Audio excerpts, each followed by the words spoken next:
live. Oh my God. We don't know what we're doing. Breaking news. Breaking news. We have decided to do a daily live stream. Yeah. Because number one, we wanted to try it out.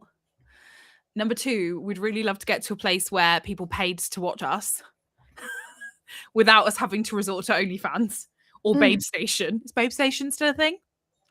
Don't know. I don't know. Cannot confirm or deny. I feel like streaming to OnlyFans though is the pipeline. Oh, that's where we're going with this. So yeah. It's the start. It's the start of things to come. And we've wanted to do this for ages, right? We were like, oh, we're going to set it up. It's going to be all fine. And then we just basically kept coming up with excuses, and we ran out of them today. I'm still in my pajamas and don't know what I'm doing. So this is the vibe. This is the vibe. We have to do this every day. Like, yeah, this is what you're going to get. This is what you're going to get. Although we may or may not get more organized. Yeah. And, know what we're doing, because live streaming is new to us. But we feel very cool. We feel like hip kids. Like we know what we're doing. We're streaming on LinkedIn, YouTube, Twitch, and Kick. Yeah. Kick I had never heard about until my Ed, who's my fiance's teenage nephew, was like, you need to be on Kick. Yeah. So we were like, fine. Maybe we'll get approved for TikTok lives too. Oh, yes. My puppy is currently playing with my slipper, so just in case there's random noises. I think there's going to be a lot of dog-related issues during our live stream, so that's something for everyone to look forward to. Issues or fans or, good moments. So, Ruta, what I think we should do for anyone who doesn't know us and doesn't know Blame It On Marketing, we should introduce ourselves and introduce the podcast and what we're going to talk about today. Wonderful. So we are Blame It On Marketing. My name is Ruta. The other woman beside me is Emma. And we started chatting shit about marketing about 3 years ago on our podcast called Blame It On Marketing.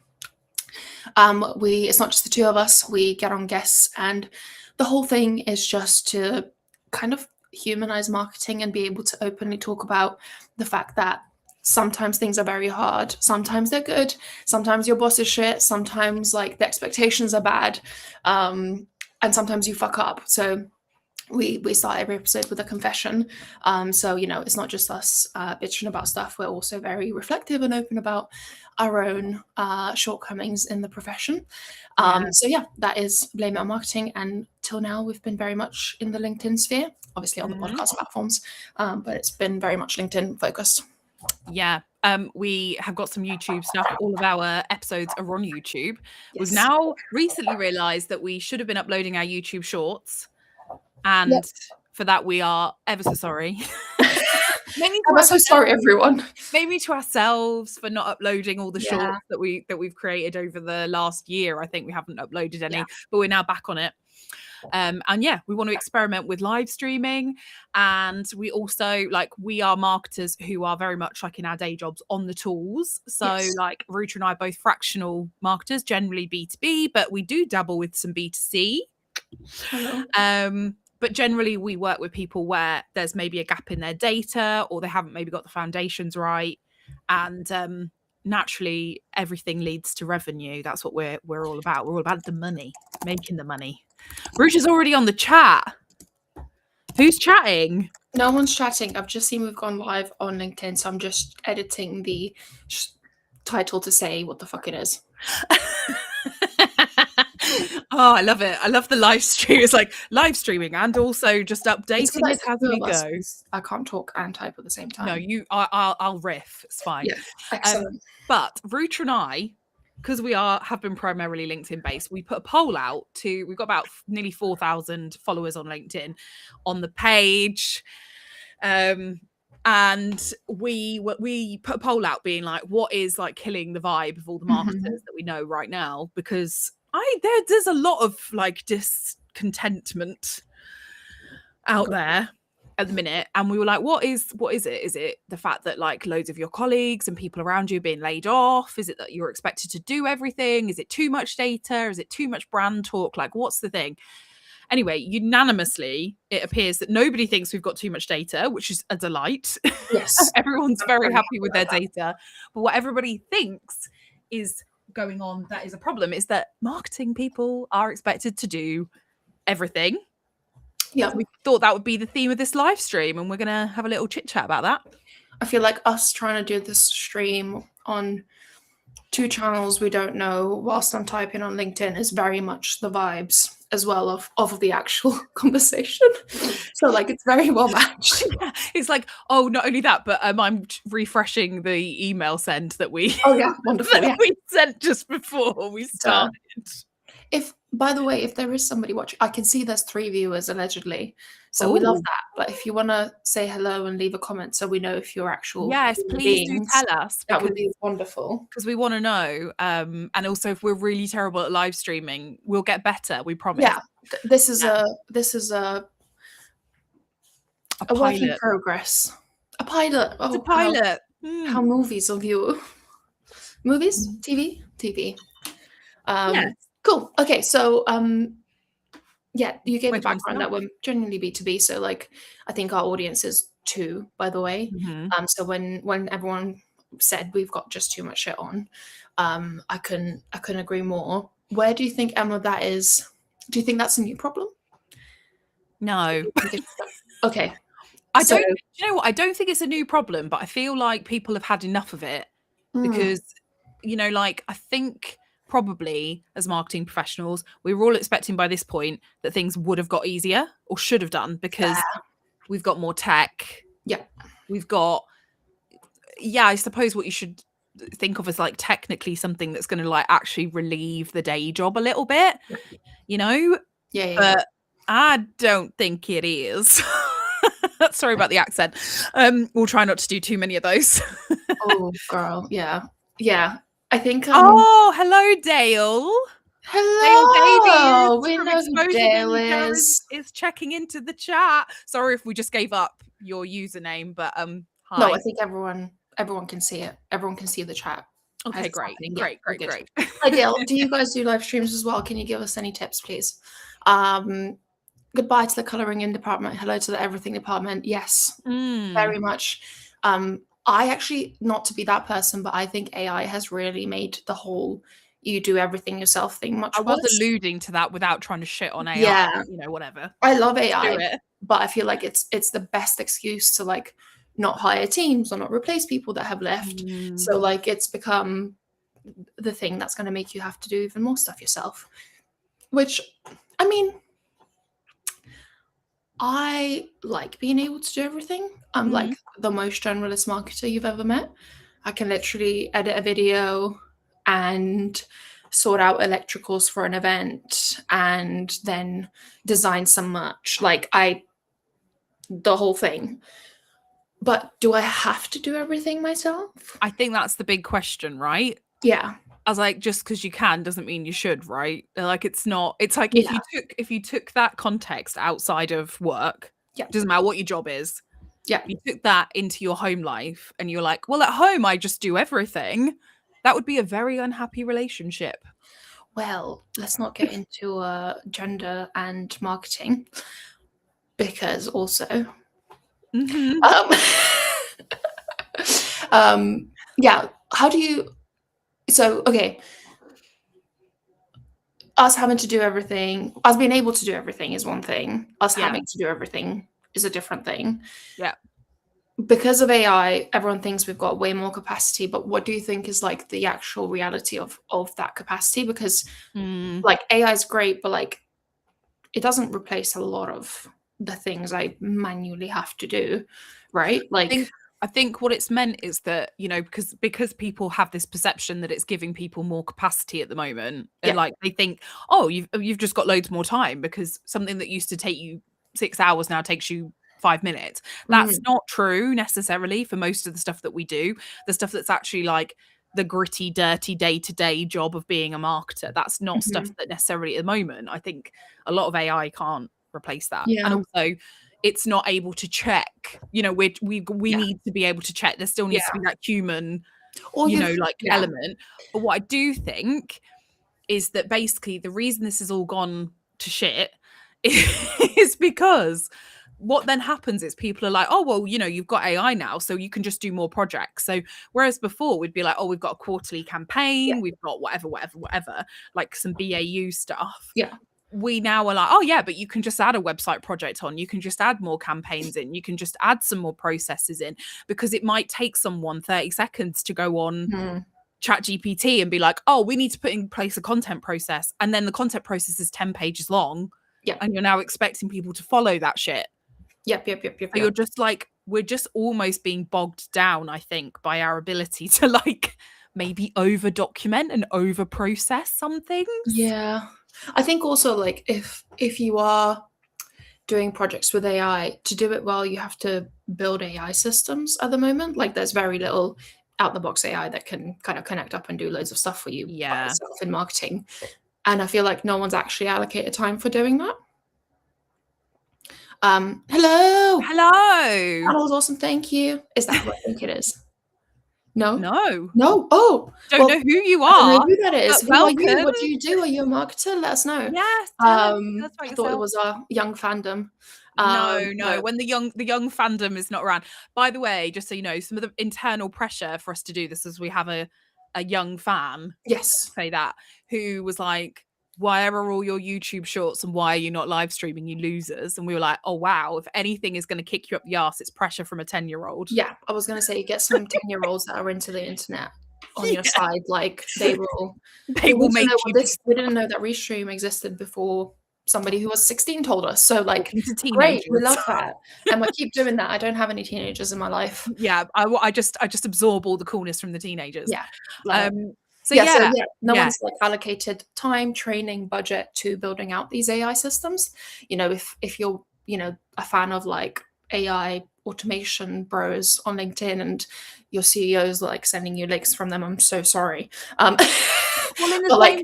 the same way that I like really feel for the people who were like, especially the people who are like, oh yeah, ChatGPT shit, let's use Claude, and then it's Claude everything, insert Claude said this, and it's like, that's not a source. That's not a source. It's not even a source of truth, guys. Do you know what I mean? Yeah, you can give it like one point and it'll be like, oh yeah, that's a great point. I didn't think about that. Let's change everything that I said. Yeah. Girl. What person acts like that? Not great. Yeah. Maybe that's the other thing as well. Like there is so much in the way of ideas that are available because of AI, right? Like you can come up with a new strategy every 10 minutes if you really want to, and like that's still not something that someone can execute on. I don't want to go off on the whole AI thing, but like I think it has exacerbated the problem. Definitely. I think it's definitely part of where that like feeling that marketing has to do everything comes in. It's definitely just one layer. I think another layer to that is, I mean, and it is dangerous because obviously then you've got like people who've got no clue about marketing, who've never done it as a day job, asking Claude for like feedback. Yeah. And then you get into this weird feedback loop where it's like Claude feeding back on ChatGPT, and it's like, any humans gonna like just review this? Like, do you remember when you had your own opinions? Because it wasn't that long ago. Yeah. I hands down categorically can tell you right now that I do not use AI to review documents that people send me. No, like that's not why someone sent you a document. No. And quite often, because like I'm a get shit done, nothing has to be perfect kind of marketer, but it should be done in a certain way kind of marketer. I'm like, if I don't have any feedback, I'll just tell you I haven't got anything to say. Yeah, like please go ahead. It's all. Please get on with it. Right. Like, that's also fine. Yeah, like it also breeds the need for people to give you feedback, right? When there is no need to give you the feedback.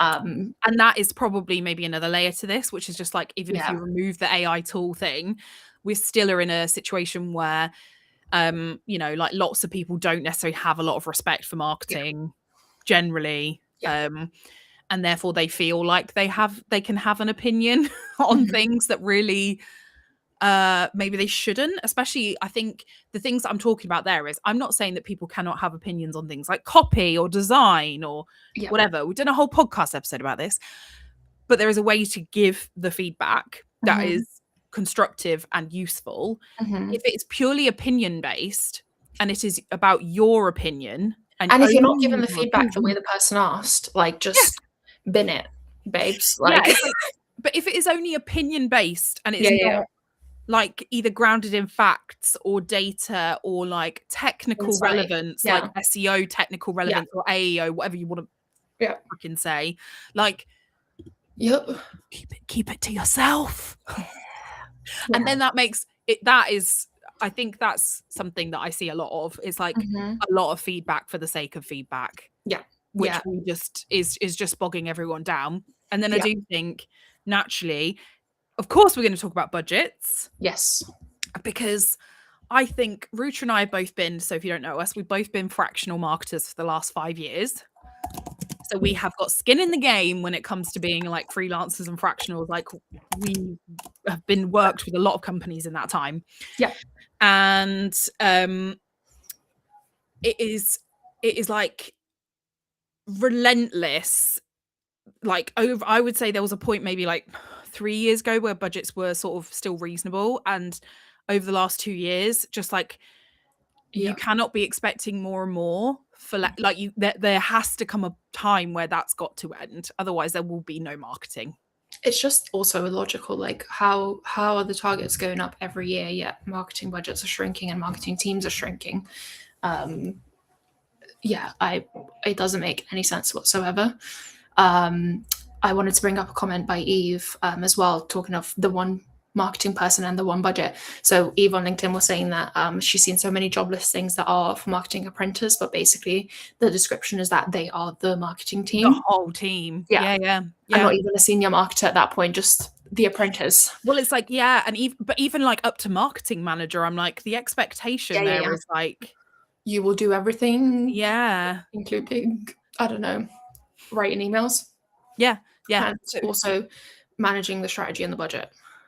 Literally. And it's like most people early on in their careers, in particular, like an apprentice, sort of like marketing exec level, that expectation, because you wouldn't expect like, I don't know, an apprentice accountant to do all of that, to be like, yeah, you take care of the annual accounts. I love the example here. I'm like, imagine that. Oh my God. Actually, yeah, there was someone who told me that did happen once because they used one of the big four to do their accounting. And obviously it went to a very junior person. Yeah. And then basically it turned out he just hadn't done anything for a year. I mean, and then obviously it's one of the big four. So what the fuck do you do then? Man, yeah.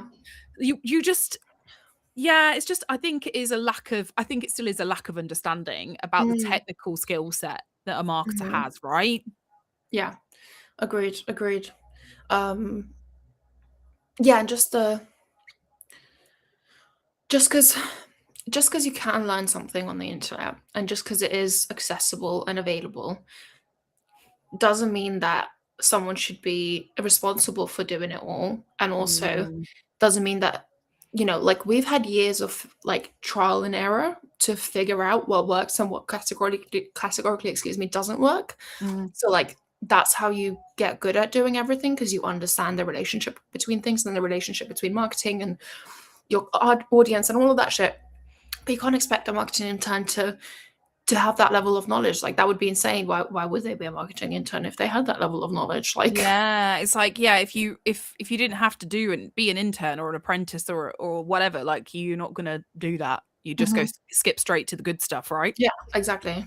But also it means that like basically everyone in marketing is just constantly getting disillusioned, and probably job hopping, which then negative people, you know, I don't know, job hopping now is, I don't know if it's like just a given, but there are still some, you know, like in some industries that's really frowned upon still. Like if you work in a very corporate environment, I'm sure job hopping is sort of looked at in a bit of a like, whereas we're startup world, so it's sort of a little bit more common that people move about more. But it's because people are just like, I can't get on with my job. I've got too much to do. Nothing ever gets done. The other thing is, I really hoped that after COVID, we'd fucking learned something about the way and the world of work. Yeah, but and I am still convinced we reverted straight back. Well, there's like people, openly being like, you gotta be in the office, blah, blah, blah, blah. Well, you just don't fucking trust your employees then. Like, that's all it is, right? That's the only reason, unless they, like, for some reason they actually have to be in, like, physically be there. Like, Yeah. you just don't trust your employees, and you Well, I don't think think it's that they do also, good like, work outside of work. I do understand, like, don't get me wrong. I think anybody who thinks that most of their employees haven't figured out the fact that if you pay for an office, you want people there. Yeah, Like, that's just daft. Yeah. Like, most people have We put got two and it. two together. yeah. We got it. But I think it's just that, like, it's great if for the people who want and they need to be there because maybe their living situation doesn't permit them to have space. Yeah. Or, like, for example, I still do genuinely believe that we all benefit from being in the same room and having, like, big planning meetings. Mhm. And maybe when we're talking through difficult concepts or product things or data, Yeah. being in the same room is great. Yeah, Agreed. agreed. But I don't ever want to sit at a desk in an office and do my day job ever again. Mhm. And I probably won't. No, It it's doesn't not. help me. No, not when you have to, like, screw your head on and, like, get on with it, right? Like, that's not, the office is not a conducive environment to that. There was, No. do you remember pre-COVID, there was chat about how basically open offices are real problems for productivity. Like, they're not designed for productivity. I don't Course remember not. what the, like, history of them is and why they open offices became open offices, but it's really unproductive, especially when you have to, like, put your headphones on basically for most of the day and, like, Yeah. deal with it. Which So, most, I like, would imagine most marketers, I think we probably fall into the camp of maybe sitting somewhere between, like, the way that dev teams operate and the way that the sales team operates. But we Yeah. kind of, like, we need the focus time, right? Because you start a task and you just need, I Yeah, need no one to like talk to me or distract me or even brush past my chair. Don't Yeah. want it. Please No. don't do it. So yeah, the headphones come out and then it's like, well, I'm just here purely, like, because I'm here. Because Yeah. you asked me to be here, but Yeah. it's not actually good for my productivity.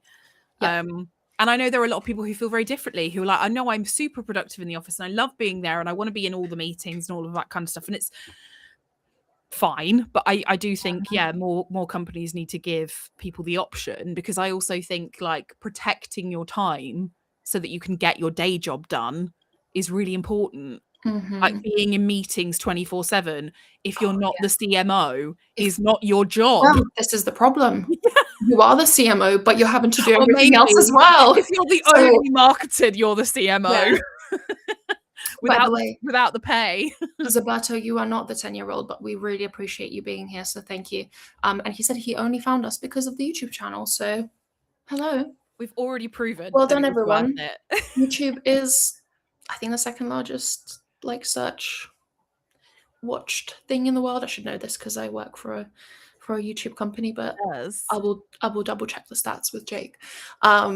So yeah, I can agree more. But you are that person, right? So you're doing all the meetings and then having to do all the work, which is insane. And yeah, yeah. The other point I wanted to talk about was, like, so marketers are having to do everything themselves, but also there is a huge prevalence in marketing team of one. And I wanted to talk about how much more effective people are, especially in marketing, when they have somebody to, like, pair market with, basically. And to, like, have the conversations, have the backwards and forwards, like, do that whole thing. Because I think marketing really doesn't work well in the isolation of somebody's brain. And I think that team of one could actually be, like, bumping it up to a team of two will have more than 2x effectiveness typically, because of all the other benefits you get of having a second person. Hopefully there are some good second person that you love working with. But what are your thoughts on that, Emma? Yeah, I think absolutely right. Absolutely right. And I also think, and I don't mean, and I think, just to clarify for everybody listening, what Rucha doesn't mean is a marketing manager and a marketing exec. Because that's what we're talking about, is peer-to-peer support. So someone on the same kind of level who you can have actual strategic conversations with if you are in, like, the marketing manager, head of marketing seat. Basically, oh my God, it's so good. It's so much better. Yeah. And like you say, you can be more effective. I remember Ruta and I, again, for those who don't know, we worked in-house together. We were a super lean marketing team doing like our ROI was 2, right? So for every pound we got 2 back. So let's just say we were good at what we were doing. And there was 3 of us, like at the end, there was 3 people and we were super lean, and all 3 of us between us, even though we had slightly different job titles, we all pitched in, we all did stuff. And the reason I think that was so effective is because it was 3 senior marketing people. So yes, maybe from a salary point of view, you could look at that as a company and be like, that's ridiculous. Yeah. But the output was not only quality, but also enough to like to achieve that kind of ROI on your marketing spend. And you can't do that if you're spending time, like if you're a really small marketing team developing someone junior, and you can't do that if you haven't got someone who's of a similar seniority to you to bounce off. Yeah, agreed. And equally, if you're in a company that expects you to be a generalist, then you need another like seemingly senior generalist to come in and balance that out with you. Yeah, agreed. Zaberto made a point on Eve's point about interns. These companies are not looking to use AI anymore to replace it with apprentices. That went totally wrong, and now they're looking for low-cost workers that can do everything AI promised. It's interesting, actually, because I do still see stuff on LinkedIn where I see people who are like, I'm not going to hire any marketing people, I'm still going to just use AI. And I'm like, yeah, that's all going to go to fucking shit. Also, it's so gross to say that, don't you think? Like, do people realize that if they don't hire anyone and everyone stops hiring everyone, the economy will fail and you will get fired? Like, it's so ick to fucking say that. Like, they're not. Major ick. It's major fucking ick to say you're not going to hire anyone because of AI. Just so everyone's clear. I think it's like, I totally understand. We were talking to an ex-colleague the other night, and they were saying that the company is reducing in size and they're sort of not really hiring anybody while they figure out the impact of what AI is doing on the team. Now, I can kind of understand that, but there are certain functions where that just isn't going to happen. That is not. It's like being like, oh, we're just going to replace all the devs and we're just going to use Claude Code. But there's no one to check whether the code's okay. You do that. Good luck. You do that, babes. Yeah. God knows what security problems you're going to be bringing into your product. Oh, girl, yeah. Like, there's already been huge security leaks on different libraries, so it's only going to get worse. So 2-factor everything, guys. Yeah. Well, but also marketing as well. To be honest with you, we could say this. I could probably say this for every function, right? It's not just marketing. It's not just exclusive to us, but where there are the technical aspects or the experience-led aspects of someone's job, you just cannot even be trying to replace that with AI. It's also so like intensely unfair on the person having to do that job. Like, if you're that marketing intern, like, you're completely set up to fail. If there's no marketers more senior than you to help you and guide you, and you're having to take direction from a non-marketer, you are bound to fail. And then, you are, going to get fired, and then the company will go off and be like, oh, yeah, marketing doesn't work. So like, we all lose out when that happens. So yeah. Not ideal. Is there anything else that you think is I actually do think, controversially, that, and we've talked about this before, which is that marketers sometimes do a bit of this to themselves. So that whole like, we've got everything, is because we don't draw any boundaries between what we say we can do and what we can do. And I have got a great sort of inverse example of this, which is that I've got a very good content copywriter buddy, and she basically sort of, when she's working with a client, she will be very, very clear that I am the content person. I am not the HubSpot person. Yeah. Mino upload things to HubSpot. Yeah. I don't, Mino upload things to HubSpot. She will not. No. And so for example, like, there was an event and they needed some swag, and other marketers would be like, no, I can help with that. I can flex on that. And she's like, absolutely not. No. That's not what I do. That's not what you pay me for. Yeah. And I was like, wow, that's really bold. But actually, That's very She cool. maintains her clients, man, and her clients are very happy with her output and what she does. So I do, as a general, she is a very cool human, and I wish I was more like her. So maybe she is onto something. yeah. What about for you? Like when you have that situation where like you're obviously a generalist, you can basically do everything, like, and and I know you, so I know you fucking say yes to everything. So the times I will say no, I need some help is usually when like the level of something needs to be higher than what I can do. So like I can video edit, no problem. But like if you want a really like hot video with like all the overlays and the graphic, blah, blah, blah, that's not me. So like I'd be like, okay, I need someone. Or like if you want to write a like industry leading white paper, I'll be like, I can edit it. I can't write it by myself, So I think when the level of something is too high for my generalist, then, or if the thing that needs to be done will just suck up all of my time and it's not worth me only focusing on that, I will also be like, no, we have to get someone else to do this. Yeah. So I think that's the two things, because I honestly at this point I can actually do everything and it's stupid. So like I can't think of anything that would happen in B2B to where I'd be like, I can't do that. Or I've not done it before. Yeah. You'd have a go at it. Like doesn't exist. So what about you, Emma? It's very interesting because we actually just did an episode which was all about like being at career crossroads, which you can check out if you want to. And in it, Anna talks about being able to play the game while you're at work, like as in like the stakeholder management game, right? Yep. That's kind of how you get by. And so maybe I don't know if I should admit this, but there are things that I can do that I just won't do because no.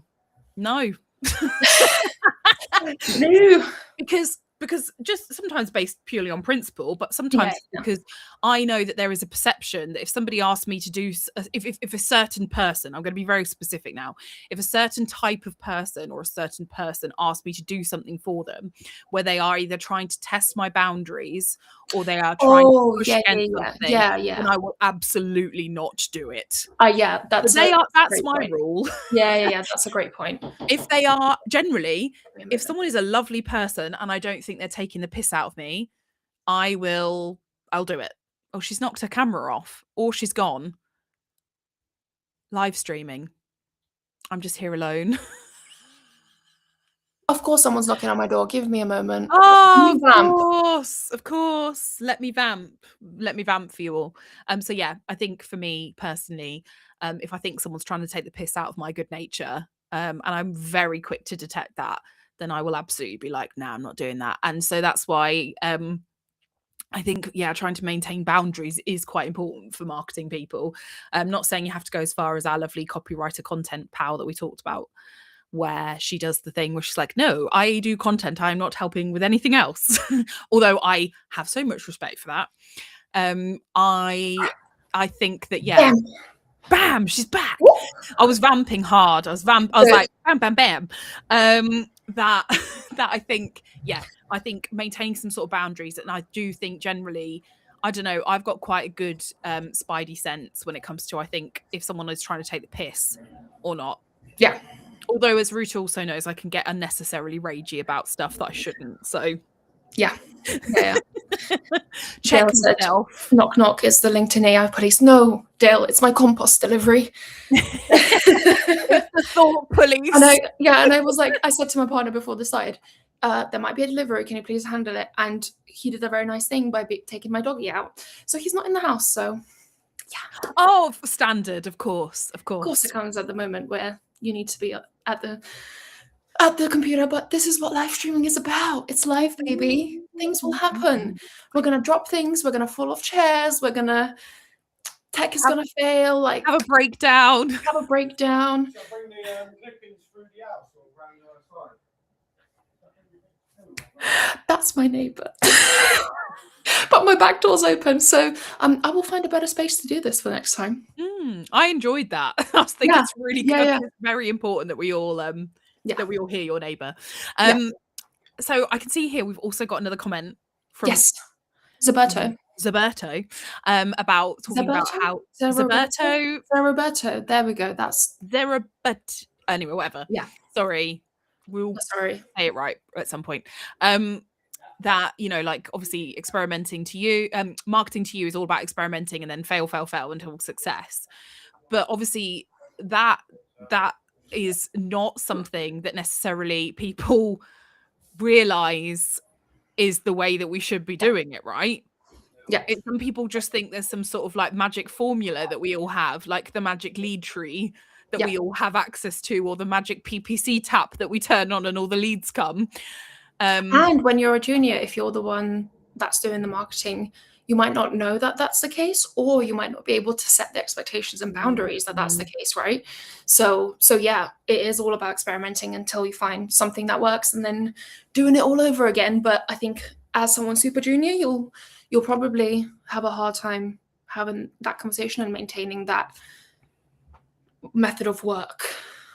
Yeah. How do you handle that? How do you explain? How would you go about explaining to someone more senior than you that that's the way we should be figuring out what works?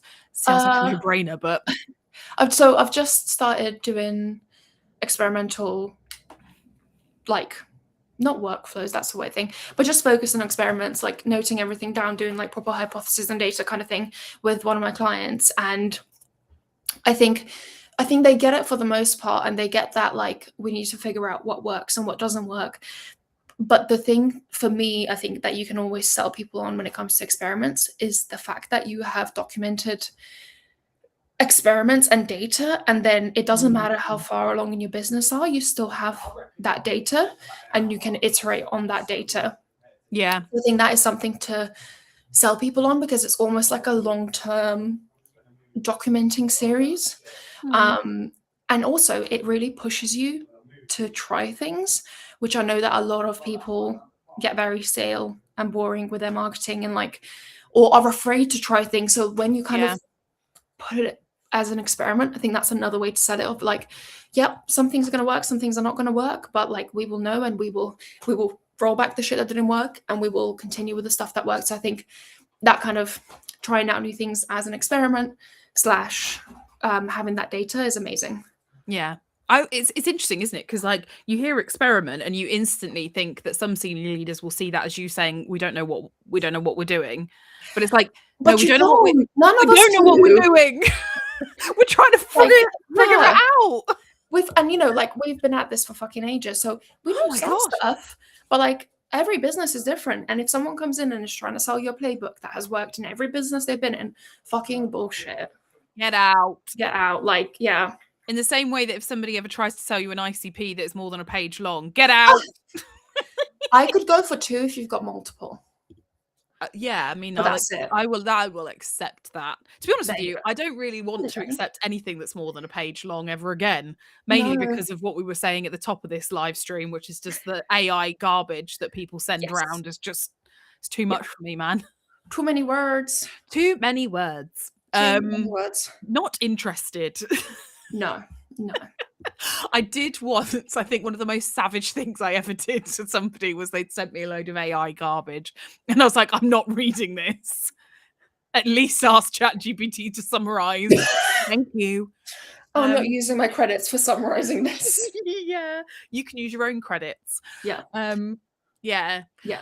What about senior leaders' attitudes towards marketing? Because like, obviously we've been doing this podcast for a really long time. We obviously spend our whole lives with marketers doing marketing things. It's not really changed, has it?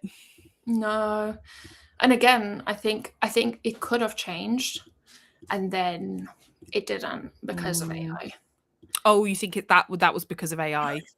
You know what? The shit economic situation as well. So like, post COVID, like, it was great, and then it all of a sudden wasn't great. And I think nothing changed in that period enough to like warrant marketing not getting all of their budget taken away, and now with AI not getting any new people in.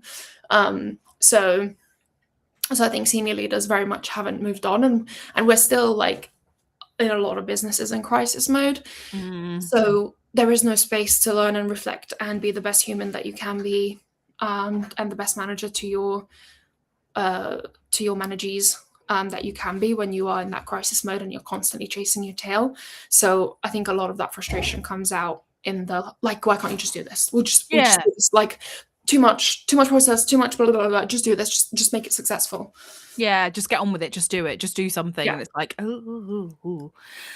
I honestly think a lot of that goes back to the fact that like a lot of senior leaders don't recognize that some of the foundational aspects of anything in business is like getting things like your CRM set up and sorted, having some initial processes, having some operational processes that support all of that. Like, people can just get shit done.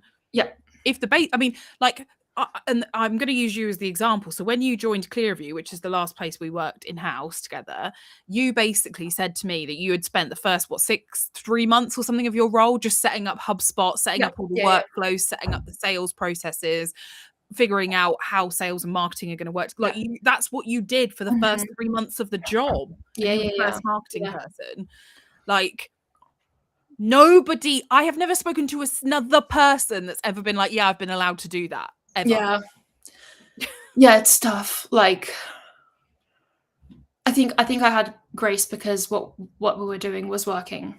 So like, there wasn't an emergency. I could take that time to do that shit, and I think that was why that was the case. And then, you know, once kind of your modus operandi is set, like, you're okay to kind of go forward. So yeah, I agree, and I think the expectation of like, how many businesses do we talk to and they're like, yeah, quick wins. What fucking quick wins? If there were quick wins, you would have done them by now. There's clearly a reason why your quick win hasn't won. Well, it's the attitude is that there is no, the attitude of having quick wins is what fucks you, because it means you don't have a strategy. Like, and that's the other thing is, like, the problem. Outside of like CRM and all of that shit, have you got company goals? Do you know how much you're spending to get how much you want? Do you have a way to like report those things, and how are you managing like your people to make sure they're all aligned? Like, all of that shit is not marketing's job.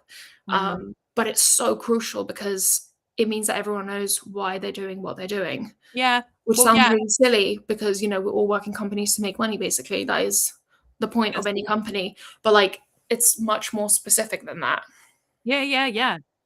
It's like, the quick win attitude is really crap, because also it's that, like, if you also have the wrong people in place, like, let's say, for example, you have got like sales leadership or whoever it is who's like ramming the quick win chat down your throat. Like, the reality is that the damage to the pipeline has already been done because of the attitude and the lack of strategy. And so, like, trying to claw that back is like a real struggle, which again is why I think a lot of this stuff that we've been talking about happens, because of that like senior leadership kind of attitude. Rather when you work with people who actually value strategy and seeing it through and knowing that things take time, and are like, not just talking about what we're going to do this year, but they're like, I'm not saying you need to have a 5-year strategy. No. And your 5-year strategy is what you need to live and die by. But I think like most businesses should have a sense of like, in 5 years time, where do you want to be? At the very least, what's the number you want to be at? And then you know that you cannot just fluke your way to that, because you're not you might be Hailey Bieber and sell your company for $1 billion, but you're probably she not. Still had really great marketing though. She did. And selling for $1 billion to Elf is innovative and has not been done before. So I'm sure to the fuck that she had many an advisor, many a lawyer, and many an investor fucking helping her. Like, I genuinely don't believe in overnight success as a general concept. I don't think it exists. So like, no, there's a grind. You know, there is a grind. If for our Twitch and our Kick streamers, the grind is real. Yeah. If you're trying to grow a business, I don't care what anyone says. They didn't see the hours you put in.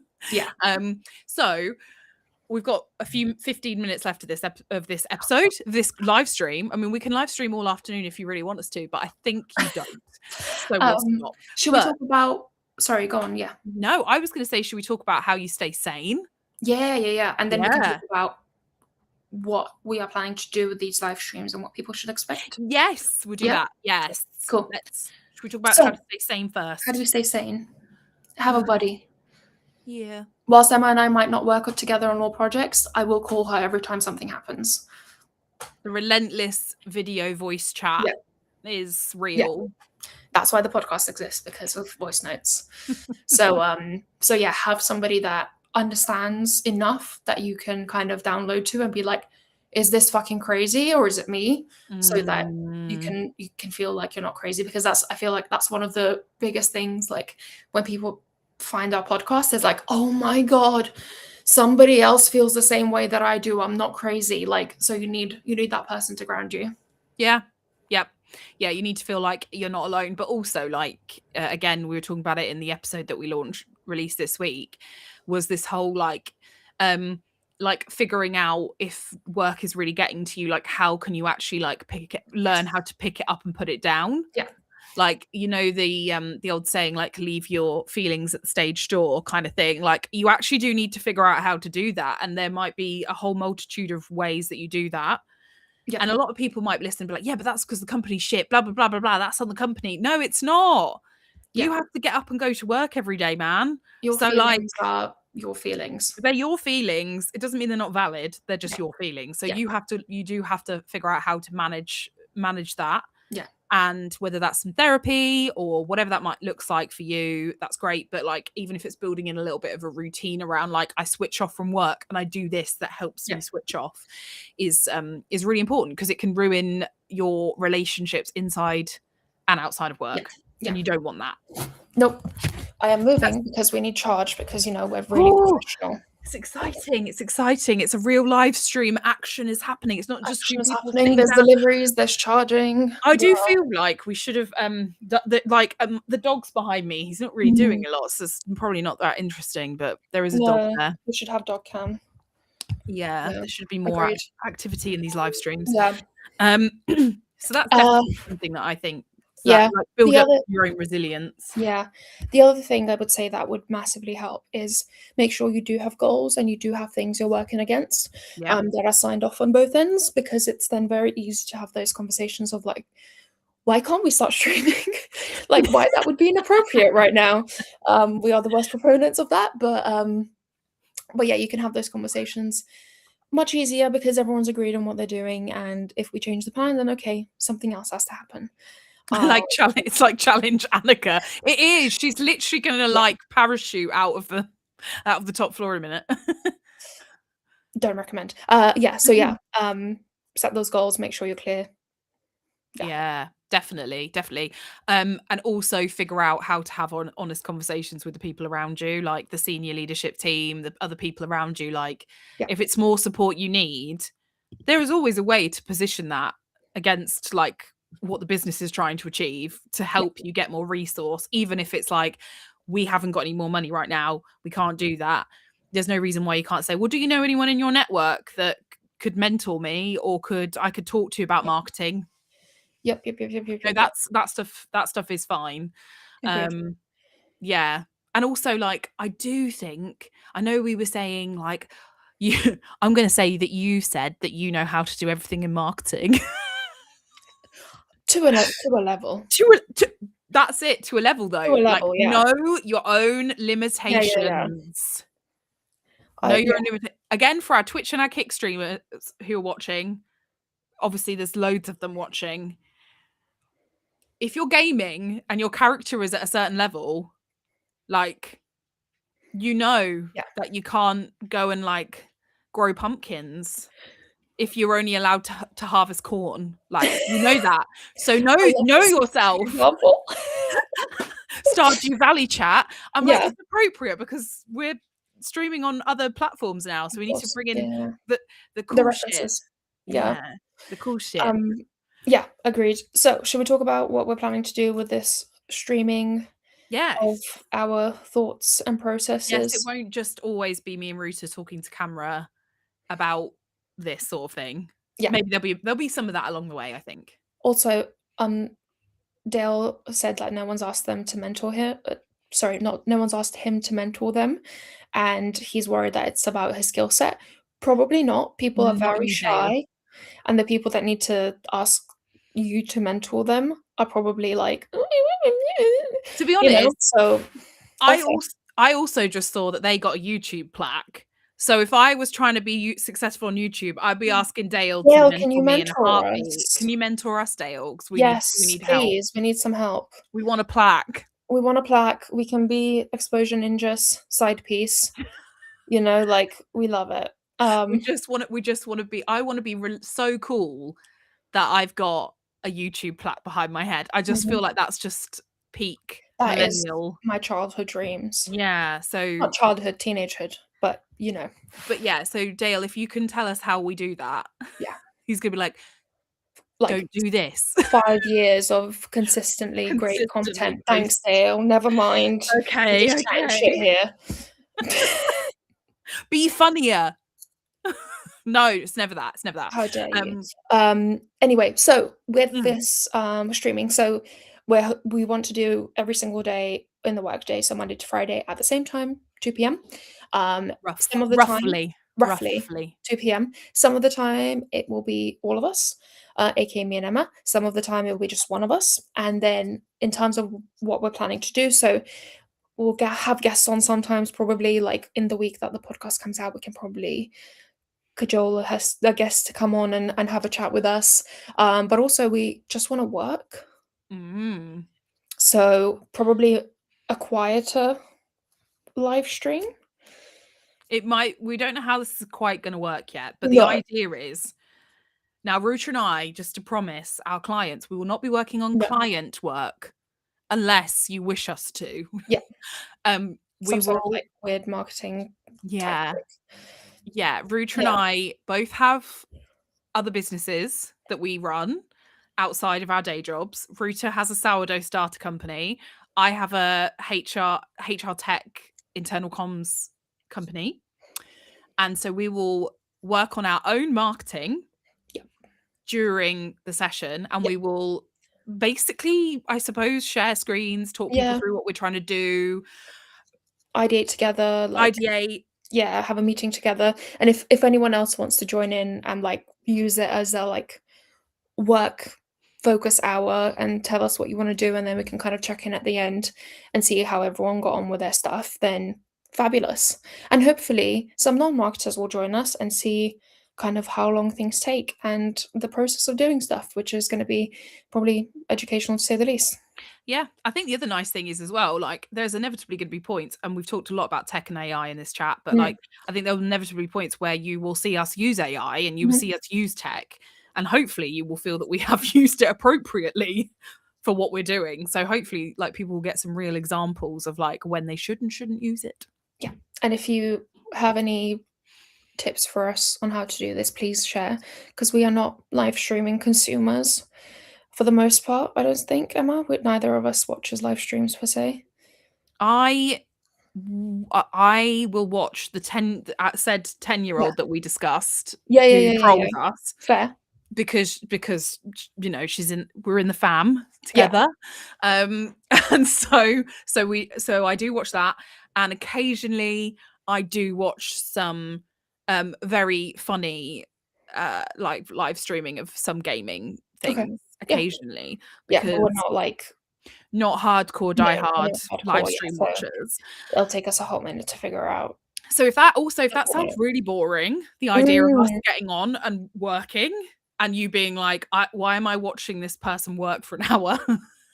Please do tell us. But we're going to give it a go.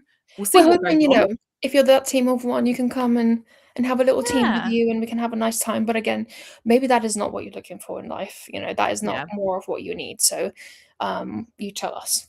Yeah. But we're going to figure it out together. We're going to keep going. We've committed now. We've done a first one. Yeah. And that is, as with everything, the hardest thing to do. Exactly. And now we've got the pressure of having said it out loud live. Yeah. So we have to carry on. Yeah, because all of our 4 viewers are going to fucking keep us accountable. Yeah, and do you know what? I think we've got 5 minutes left, but what are you doing this weekend? Let's finish with something nice. Little group wind down. I am working on my garden this weekend because it's finally warm enough to plant tomatoes and peppers and all the summery things out. So I just had my compost delivery live. So I'll be dragging that across and then setting up my polytunnel. Can it Can it also also be be spritz spritz? o'clock at the same time? Yes, Absolutely. absolutely. Absolutely, whatever you need. Absolutely. Whatever you need. We can do a beverage check when we start Mm. the Yeah, what you live drinking. stream. Yeah, Yeah, I like that. we like That that. sounds good.